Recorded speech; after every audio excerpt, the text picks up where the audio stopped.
What is VGK's identity? Moves made yesterday could pave the way for players like, let's say, Shea Theodore to return. And who are the biggest threats to VGK in the second half of the season in both the Pacific Division and the Western Conference? Your Locked On Golden Knights, your daily podcast on the Vegas Golden Knights, part of the Locked On Podcast Network. Your team every day.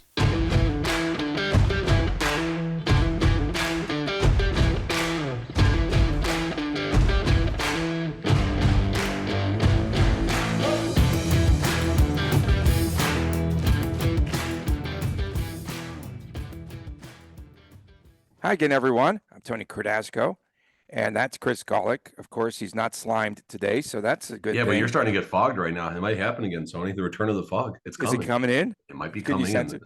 This is awesome. God, this is awesome. What a You day. can find us, of course, on Locked On VGK on Twitter, at TD Chris G, at Tony Dasco on Twitter as well.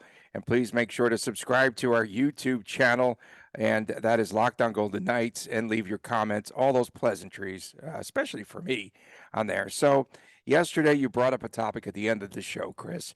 What is this VGK team's identity? And then you took it a step further, and I know you had like an informal poll with a lot of our followers on Twitter, some great comments. And so I have to ask you, what is this team's identity past the midway point of this season? I don't have a clear answer. Think back about season one. It's pretty easy to say that that VGK team was tough to play against, got down the ice extremely quickly, had a relentless forecheck, and was just really a tough out, a really, really, really good skilled team that was a tough out. The DeBoer era, your guess is as good as mine. And, it was a skill team, but as far as like that identity, they weren't physical. They weren't opportunistic necessarily. They were a skill team that put up goals in waves, but they didn't attack in waves, if that makes sense. Thinking about this VGK team, it took me a while to even get this far, and it's not a great answer.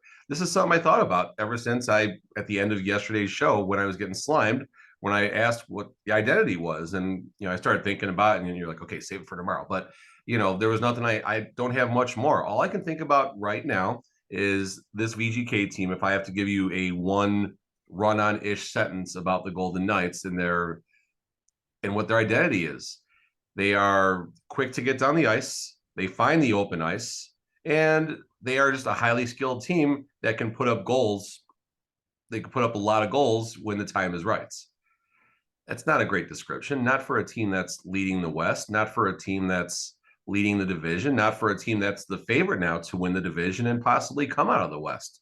So it's kind of odd, and I wonder if this team is going to find its identity, especially as the games continue to get more and more intense. The playoffs, yes, they start in April, but they really get started right after the trade deadline. After that trade deadline, that's when the season goes up another notch. Will VGK go up that notch?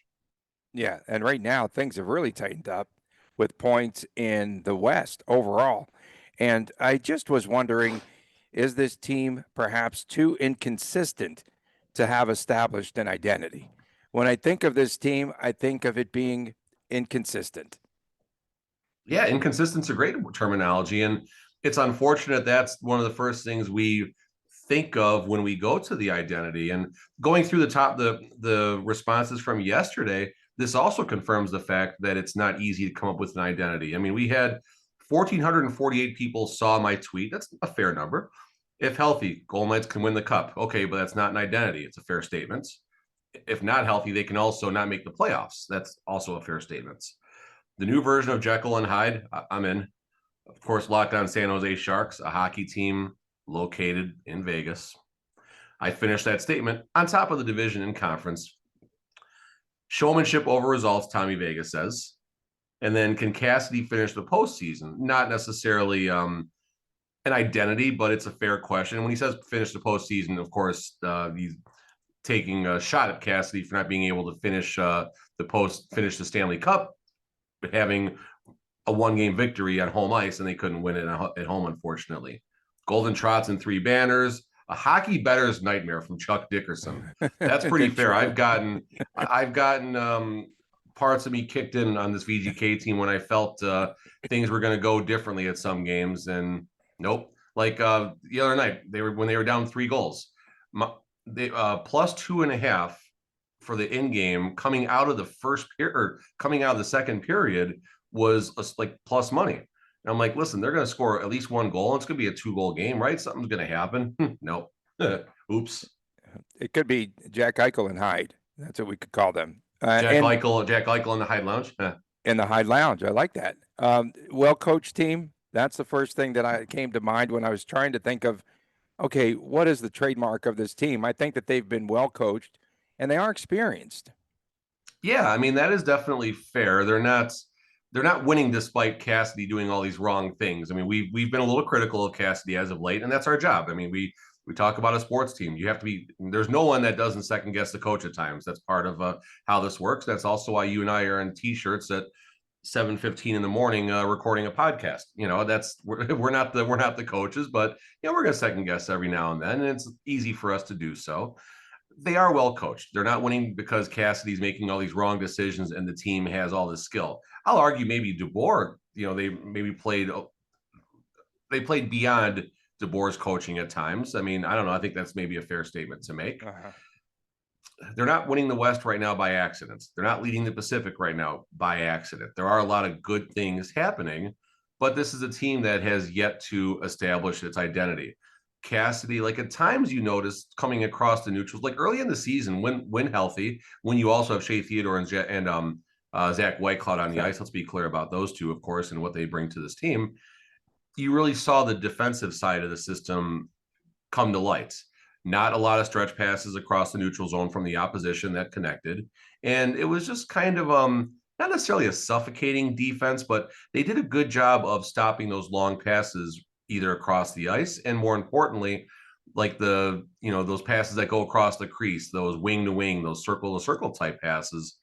You know, now without Theodore and Whitecloud and then other reinforcements like Miromanov and such, it's been tough. So you can't necessarily put a grade, if we're going to do that right now, on the defensive side. But, and again, this is not a woe are the Vegas Golden Knights. On top of the Pacific, on top of the West, the next checkpoint is the trade deadline to see where they sit. And that's what, like early February? It's coming up. It's coming up pretty soon. And we're going to have a lot of content then. Oh, it's going to be fireworks, I think. And I also, you think they're going to make some moves? Yeah. Okay. And I was just curious. I see this as an attacking team, and I see them as a team at times. And I've said this before, that is too finesse. I just don't think that they have that toughness, like to make it to the next level. So they're very skilled. I'll give them that. But I don't. As is our line 4 compared to most line 4s too. Our line 4 is pretty skilled too. Early in the season, and even not even early, for like the first 25, 30, 32, 33 games, line 4 was that physical line. It wasn't physical as in they're going to scare you. Like, you know, Connor McDavid isn't looking at whatever pregame report is as he's on the road right now, looking at our line 4 saying, I got to watch out for this guy. I got to watch out. I mean, he has got to watch out for anybody. But point being is, and again, I'm not saying Ryan Reeves come back to Vegas. Don't just stop it before you go that far and someone tweets us that. There was a physicality that you had to prepare for with other VGK teams that wasn't just Ryan Reeves, but it was more of an identity. You know, the other lines also playing an extremely tight forechecking and physical game. And back to line 4 right now, like line 4 was always the shutdown line. The other team gets a goal, here comes line 4. They get the energy back. They get the excitement back. They, give you a reason to cheer after something bad happens.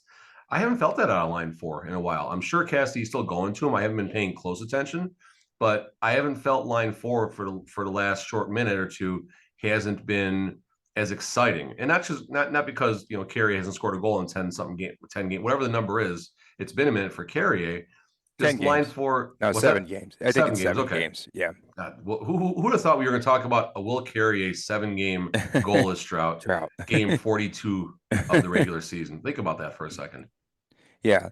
And yesterday, you're talking about Ryan Reeves, though, but now Kaprizov in Minnesota, they were going after him an awful lot. And now with Reeves, he does have a role where he does keep a lot of players off of the top line, off the top players there. in Minnesota. Funny quote from Reeves yesterday going into Uh-oh. the Ranger game. Uh-oh. They asked him if he was going to get into any fights, and he said, 2-on-1, 2-for-1. I don't care. You could quote me on this. I'll fight two of them at the same time. Because he did try to. He taught. There was a lot of videos back in New York of him teaching Panarin how to fight, which was kind of funny. Coming up next, we've got a couple of moves yesterday that perhaps could have changed the look of this VGK team. Will we see the likes of a Shea Theodore come back, and who else? Who else knows who else? That's all coming up next, right here on Locked On Golden Knights. BetOnline.net is your number one source for sports betting information for stats, news, and analysis. Get your latest odds and trends for every professional amateur league that's out there. Pro football with the playoffs coming up.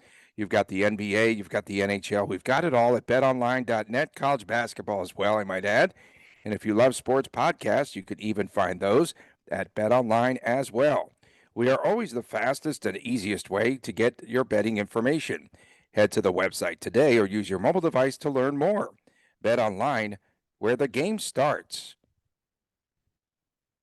Welcome back to Locked On Golden Knights. Tony Cardasco, Chris Golick from Las Vegas. Thanks for making us your first listen each and every day.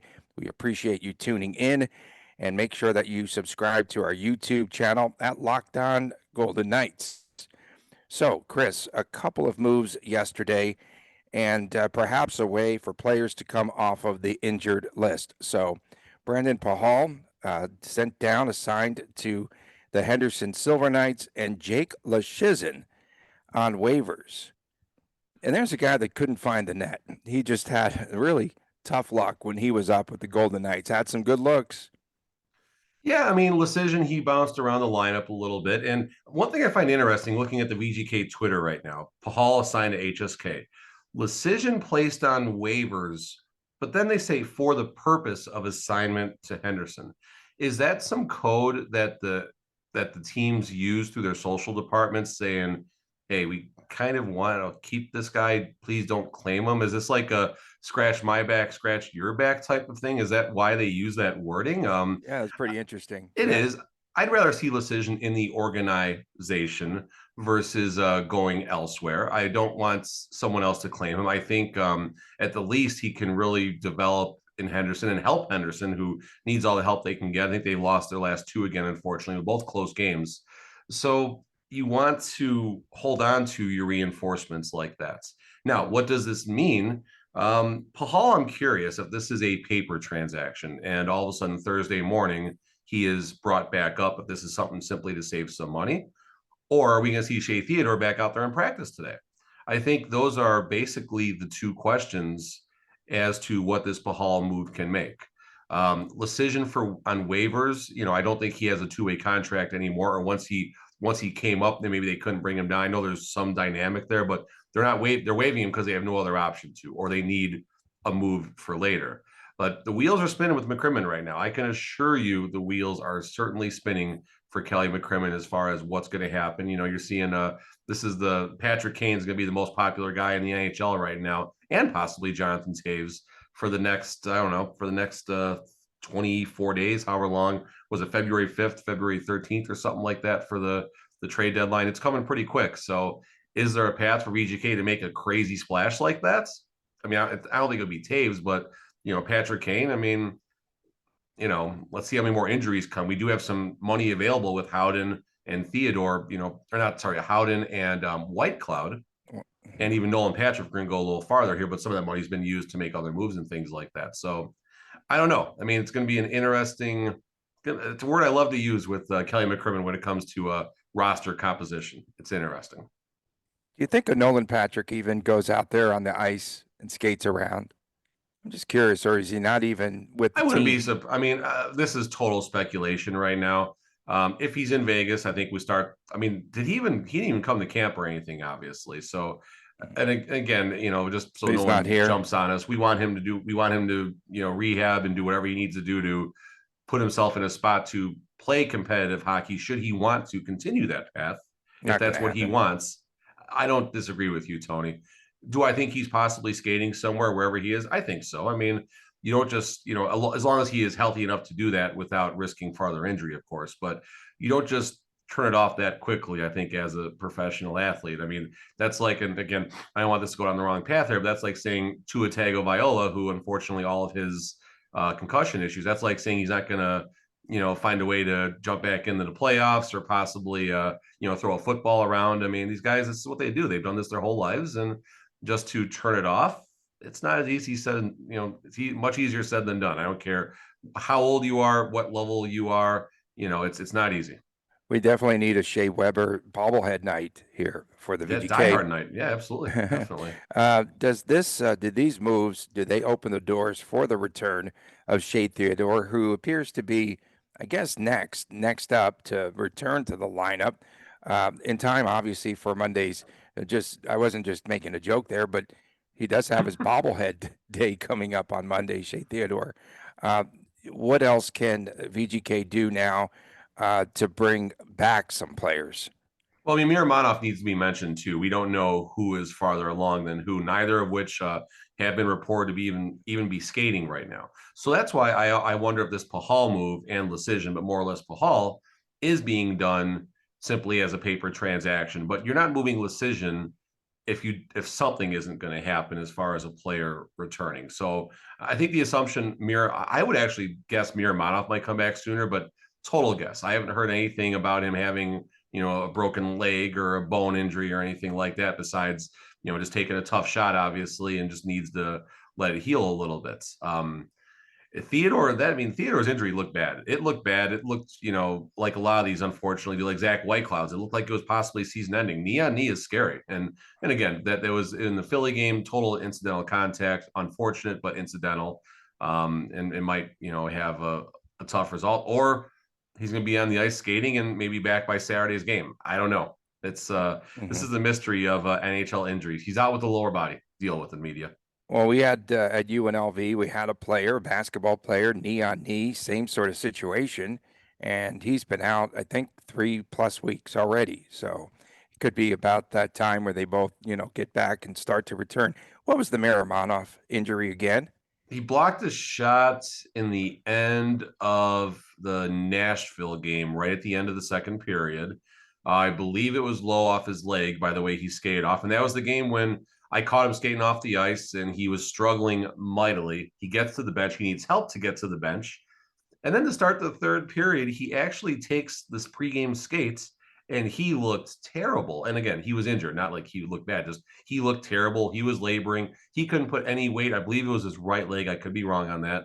And he was trying to work out whatever he could. And then that's when I noticed 2 or 3 shifts in when they were rotating through the lines that Miromanov was out of the game, along with McNabb, who got that match penalty, unfortunately. So again, that was a great VGK game. I am still marveling at the effort of the 4 defensemen that were able to get us to the finish line. It took a little extra time, but we got to the finish line that game, thankfully. And Miromanov, I think, twice came out during commercial breaks trying to stretch out or whatever it was. I don't know if that. I still wonder if that was like if he was out there just as a case of emergency break glass, or if it was just a little Tony Cordasco fog and mirrors to throw off the other team a little bit with whatever their line combos were. I don't know. Touche. Coming up next, we're going to talk March Assault. We're going to talk about some threats to VGK in the second half of this season in the Pacific Division, and also some threats in the Western Conference as we head into the second half of the season. We'll return with more after this on Locked On Golden Knights. Welcome back to Locked On Golden Knights. Tony Cordasco, Chris Golick from Las Vegas. We appreciate you making us your first listen each and every day, wherever you get your podcast. And again, subscribe to our YouTube channel at Locked On Golden Knights and leave some great messages there. We got to get things jump-started for the new year with our What the Friday, too. So we got to start getting people fired up here, I think, for Friday's show for sure.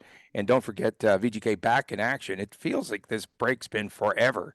And they'll play against Florida, a team that won in Denver against the Avalanche last night. And so we'll have a pretty good matchup, I think. They're not going to be off a back-to-back? They have no more games? I don't think so. It's rigged. That would it's be rigged. Yes, it's definitely rigged. Pacific Division threats. the Kings and the Kraken are starting to close ground and quickly, especially the Kraken. The Kraken have now won 6 straight games, and they also have 2 games in hand with the VGK. And I was looking at some stats the other night, and remember season 1, season 2 ish, where the Vegas Golden Knights always had that response. Team would score a goal, bang, back down the ice. Guess what?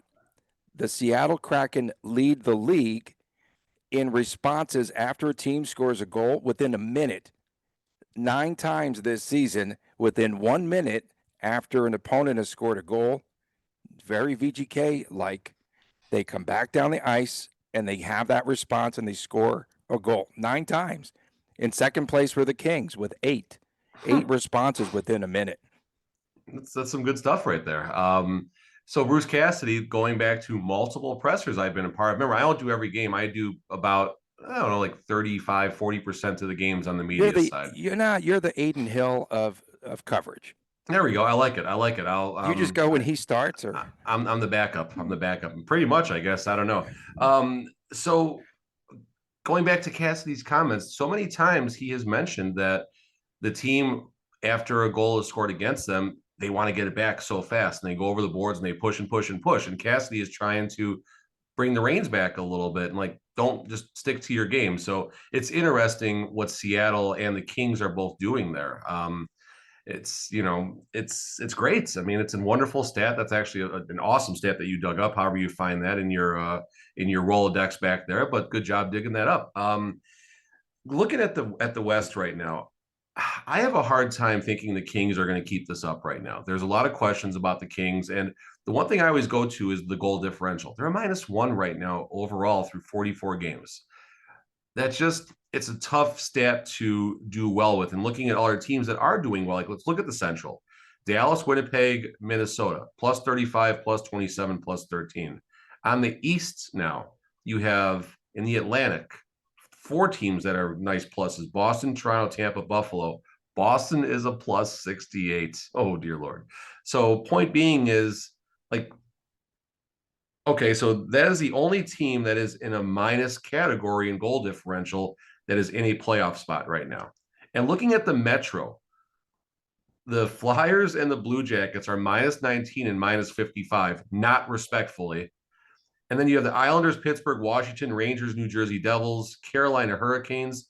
The worst of that bunch is Pittsburgh at a +12.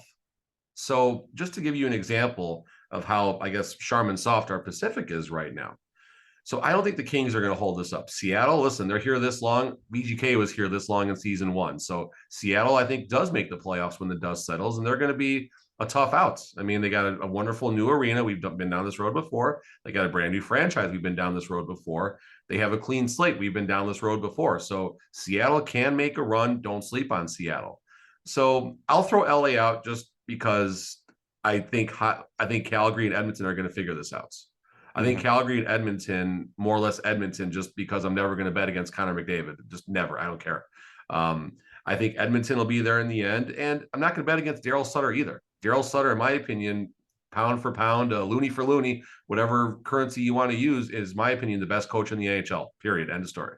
I saw an interesting stat, Chris. You talked about Pittsburgh. Pittsburgh 7-1-0 at home against Western Conference opponents this season. Right. And they have now won 9 of the last 10 games overall against the West. Is that Stack interesting? wins anywhere you can find them, right? We've talked about this, whether it's in division or against just not great opponents. And VGK has not been good at that. And that's why we're looking at some of these teams as threats instead of, distance, teams in the distance, right? So Pacific, I'm definitely watching out right now for Seattle, Calgary, Edmonton. And I think in the order, Seattle, Edmonton, Calgary. And I just don't see the Kings sustaining what they've been doing just based off of all the questions they have about their lineup and things like that. But who knows? We might get a playoff Jonathan Quick in February. And if that's the case, he'll carry him to the playoffs and they'll be right on our tail the entire time. Wouldn't you like to see both the Stars and VGK continue to win? Because last night, Pete DeBoer's Stars with the win tied the VGK for most points overall in the Western Conference. And DeBoer becomes the head coach there for that division for the Central. So, oh God, that is pretty funny actually. But listen, here's one thing we do know about Pete DeBoer as a coach. He has massive success with teams coming out when he makes that coaching change that first season. Tony's going to clear it out. He's working on it. He's working on it. Get that frog, Tony. Get that frog. But DeBoer's done very well. He took the team that was struggling. I mean, let's talk about just for 10 seconds here. Gerard Gallant is out of a playoff position after a 4-game losing streak, gets fired on the road, and then in comes Gerard Gallant. And that team does go to, at the time, the equivalent of, it was considered the Western Conference Final because that was the bubble. It was still West versus East. So they did make a run. Unfortunately, oddly enough, they fell to the Dallas Stars. And then, the rest is history with DeBoer and what happened after that.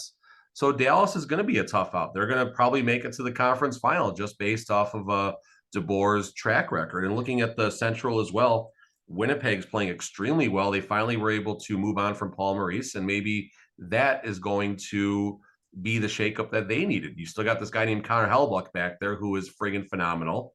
He's probably going to play. Let's see, they've had 41 games. He's probably played 37 of them. Minnesota, I mean, and Marc-Andre Fleury going through some tough times right now. Hope everything is okay with him. Obviously, all but love for Marc-Andre Fleury. We hope I think he's taking some time away from the team right now. He's so back. I hope he's back. Okay, good. He was back last night in time to lose the shootout. He tried that patented poke check on Artemi Panarin. Dry, huh? It was on Panarin. Yeah, good luck with that. And Panarin scored the game winner in the shootout. That's how that game ended. Well, it's good that he's back. So that's what the important message is there. Colorado right now. I mean, is there a path where I know they got the injuries and stuff? Is there a path where we don't hear from, like they just have a pedestrian year and they're never heard of? I mean, no, they'll be back. They'll be back. I think so. So. Yeah, second half of the season. Once this is what we were saying about last year's VGK team too, Tony. They're going to do it. I think Bowen's back. I think they got everyone back there just about. Rantanen. I think everyone, McKinnon, we saw come back earlier. McKinnon started back against us, and scored 10 seconds into the game, right? 15, whatever it was. Right. That Jets team, pretty interesting because they have 14 losses, and 2 of those losses were against the VGK. Yeah, they're a plus 27 as well, what seems to be my favorite stat as of late. Interesting. I think they're scrappy. I think they're kind of a scrappy team that just hangs around, does enough. They just do enough, I think, to win. I don't think that they're an explosive team. I don't have an identity for them. Sorry. Hardworking, blue collar. I think that's probably what you would say. And listen, their home playoff crowd, I'll put against any home crowd in the NHL as far as just getting pumped up, the whiteout and stuff that they do. And, the characters come out as they do in Vegas. But I love everyone in Vegas and what happens here. But the Winnipeg Jets, I don't know if there's a better home playoff crowd in the NHL. It's going to come down in the Central Division between the Blues, the Predators, and the Avalanche, right? The way things stand right now, perhaps. And I think the Wild are definitely playing better with the addition of Reeves. I saw some good stats, some good numbers on. I think they're about 5 games. I think they're 5 games. And Reeves wants to fight you and I. They'll win. Yeah, He'll win. He definitely would win. He's scared of earthquakes. Like I mentioned this yesterday when I had that meeting we talked about. I'll leave it at that. But I brought up the story where I was hosting a charity poker event, and I said, listen, Ryan Reeves, awesome, fun dude, but scared of earthquakes. We were hosting a charity poker tournament. My former employer, Reeves, his beer company, was sponsoring it. He was, of course, there, as was a Jonathan Marchessault, who was very spirited that evening. We'll leave it at that. And there was that earthquake. There was a weekend we had those 2 earthquakes like back to back. And about 10, 15 minutes afterwards, I see Reeves kind of sitting by himself. I'm like, hey, you good? What's up, man? And he's like, oh, don't like earthquakes. Don't like earthquakes. We don't get this nonsense in Winnipeg, So it was a fun moment, but yeah, good dude. Maybe listen, if it's Vegas and Minnesota in the playoffs, if we have an earthquake, Reeves is gone. Well, that would be a fun series now. That would be a lot more attractive there. Get those body blows ready. Oh my goodness! Reeves is going to be scratched by then. He's going to be scratched by then. He'll be a healthy scratch. He'll be healthy scratch by game 4 of the playoffs if they're down 2-1. Yeah, he was a little bit bitter about leaving New York because he felt that they said that he demanded a trade, but already there were trade rumors and everything. The trade was in. Reeves demanded the trade. That's what they said in New York at the time, that he demanded a trade after being a healthy scratch. And as we come to find out yesterday, yesterday in his presser, it was the Rangers who actually were working behind the scenes to make that trade happen. Coming up tomorrow, we'll have a preview of the Florida game. VGK back on the ice. We're excited about that. We have something more to talk about, so we hope that you tune in then. For my man, Chris Golick, I'm Tony Cardasco from Las Vegas. Thanks for making us your first choice, your first listen each and every day. Again, you could find us as well on YouTube, Locked On Golden Knights. We'll see you tomorrow right here on Locked On Golden Knights.